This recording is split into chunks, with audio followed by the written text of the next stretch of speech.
Breaking news. The U.S. Supreme Court has rejected the latest Republican effort to bring the fringe independent state legislature theory back before it to gut America's system of voting rights. Welcome back to Democracy Docket. I'm Marc Elias.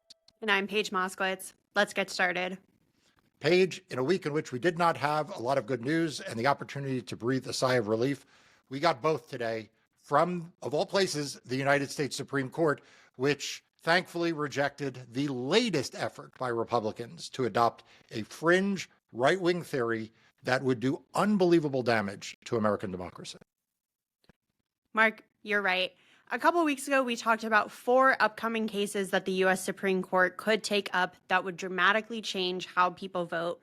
Now, this morning, this court ruled in one of them, Montana. They said they were not reviewing it. For a bit of background on this case, the Montana Supreme Court struck down 4 voter suppression laws for violating the state constitution. Marc, Montana, like a lot of other states, has an explicit provision of their state constitution guaranteeing the right to free and fair elections. The Montana Supreme Court found that these laws violated Montana's voter protection, struck them down. And then the Republican Secretary of State, Christy Jacobson, appealed 2 of those laws to the U.S. Supreme Court, arguing that the Montana Supreme Court overreached its authority and power to strike down these laws. Yeah, and, look, this has been a constant theme of the Republican Party. They want to gut the ability of any court to second guess or to strike down these massive voter suppression laws that they pass. They don't want the federal courts to do it. They don't want the state courts to do it. They want to be able to target who gets to vote and who doesn't get to vote. Just like they do with gerrymandering. And one of their tools, not the one that garners the most attention, right? It's not the Federal Voting Rights Act and their attacks on that. And we've done episodes on that.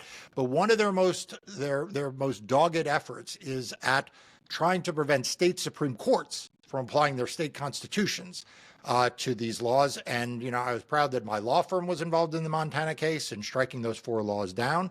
The Montana State Supreme Court did the right thing in applying their state constitution. But Paige, we have seen this now, not just in Montana. We have seen this, as I mentioned, this is a concerted effort across the country. Right. It all started in North Carolina there in a case called Moore v. Harper. All of y'all may remember it. That was a redistricting case out of North Carolina where Republicans argued the state Supreme Court overstepped its authority to strike down gerrymandered maps.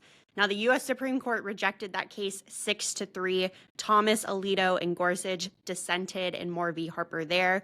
We don't know the composition that the court took in rejecting this Montana case, but they will not hear it. Marc, we've also seen an effort out of Michigan there to strike down a voter-approved amendment to the state constitution protecting voters' rights. Republicans have filed a lawsuit claiming that a voter-approved amendment to the state constitution violates the U.S. Constitution and lawmakers' authority to regulate elections.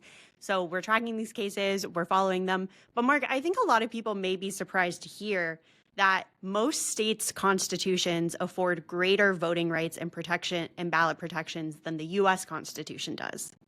Yeah, and that's the reason why Republicans want to advance this theory, because the fact is almost every state constitution is broader than the federal constitution, or at least more explicit, I should say, than the federal constitution, because oddly enough, in order to gain admission into the union as a state, you have to assure what's referred to as a Republican form of government, which is understood to include popular elections for key offices. Like I said, the ironies abound. But many states make a very, very explicit right to vote.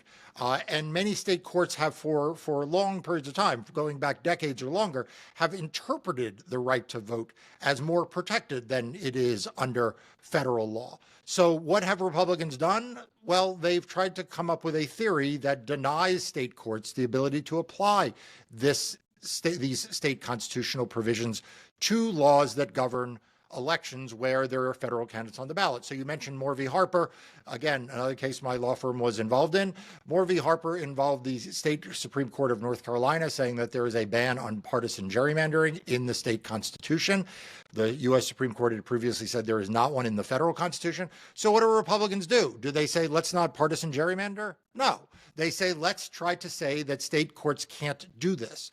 And that's what we've seen in Montana. And as you point out, in other states as well. This has been a consistent effort by Republicans. Everyone needs to pay attention to this because it is one of the doctrines that the Federalist Society and the funded right-wing set of groups, they are committed to this. It's part of why when I started Democracy Docket in 2020, we focused on this doctrine as a threat to democracy from the get-go. And it's, it is proved to be true. And it's why if you are not already subscribed to Democracy Docket, you really need to take this opportunity to do so. You can click on the link above and become a free member, or in the show notes below, you can become a premium member. But there has never been a more important time than now to pay attention to what is happening to democracy in courts, because I'll tell you, with Donald Trump in the Oval Office, Paige, we are seeing more and more anti-voting activity at the federal level. And unfortunately, I think as state legislatures come into session, we're going to see more of it at the state level. Marc, I'm going to ask you to speculate a little bit. We know that many of the justices on the U.S. Supreme Court were appointed by Donald Trump. They have ties to right-wing groups, to Republican establishments. I think a lot of people would view the U.S. Supreme Court as a Republican court right now, as meaning they side pretty often with Republicans. But in Moore v. Harper, they didn't. In this case, they didn't. What do you think is the Supreme Court's thinking behind rejecting this case, or how they're viewing these ISL lawsuits in general? Yeah, so as you say, it's impossible to know, but here is my best guess. I think two things are going on. The first is, and this is something you and I have talked about before, the Supreme Court hears relatively few cases, right? The Supreme Court hears between 60 and 70 cases a year. And competing for those few precious slots for their review are thousands and tens of thousands of petitions to hear cases. So the first thing that's going on is that the Supreme Court has a influx of demand for cases to be decided, and it gets to pick which cases it wants. So the first thing I'd say is that the Supreme Court probably, because it recently ruled in Moore v. Harper against the independent state legislature theory, it probably doesn't want to step back into the middle of a thicket about arcane election theories, while frankly, it's got a lot of other cases to decide. Now, that doesn't mean it's going to decide those other cases in ways we like. In fact, it may be precisely because they are going to take on other controversial cases they didn't want to take this one on. So I think that's part of it. The second, though, I think you point to something that is more of a broader trend that I think has been obscured in a lot of the coverage of the court. It is not just that the Supreme Court rejected the independent state legislature theory in Moore v. Harper. It is also the case that the Supreme Court upheld the Voting Rights Act in the Alabama case that created a second redistricting, second black opportunity district there. Now, that's not a guarantee that in the future the Supreme Court won't cause trouble in the voting arena, but it has been reluctant to do so because I think that there is still a consensus of 5 justices, probably not a lot more than 5, but 5 justices who really don't want to be seen as cutting back on the core role of the courts in reviewing voting cases. And of course, adopting a independent state legislature theory diminishes the court's authority, right? Now it's not diminishing their authority, but it's diminishing state courts' authority.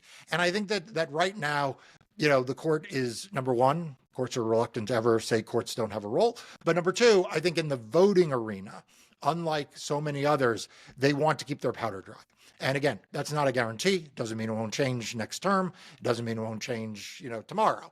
But I think that explains why that the vote suppressors and the election deniers keep seemingly coming up empty, whether it was in the post-election in 2020, whether it's in these cases you mentioned, why they keep coming up empty.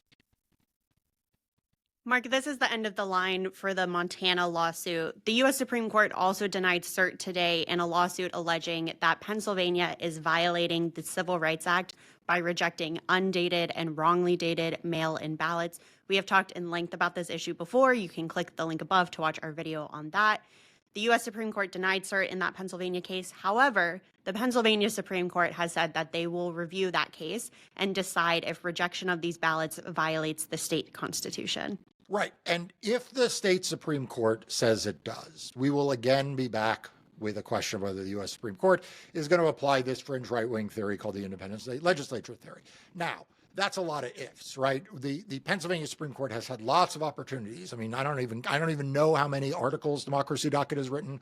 I can't imagine how many tweets or posts on Blue Sky. Everyone, by the way, if you're on Blue Sky, make sure you're following Democracy Docket. They post great stuff there. But how many posts on Blue Sky and Instagram and other places you have done, and Democracy Docket has done on this question of undated and misdated ballots. And so it's hard to imagine that it's yet back before the state Supreme Court in Pennsylvania, but it is.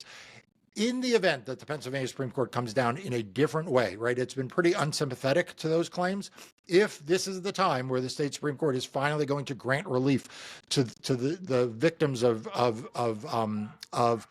having their ballots thrown out because of this stupid undated, misdated ballot thing, then you can imagine that the Republicans will once again come back to the U.S. Supreme Court and say that the state Supreme Court of Pennsylvania should not have been allowed to apply its state constitution to do this.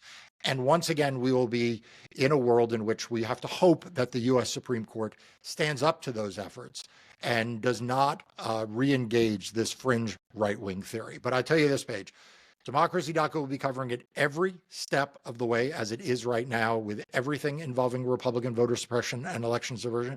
And now what it is doing in covering all of the bad things that Donald Trump and his new administration are trying to do to democracy. And so if you are not already subscribed to Democracy Docket's free daily and weekly newsletters, now's the time, everyone. Click on the link to do so. We'll see you next time.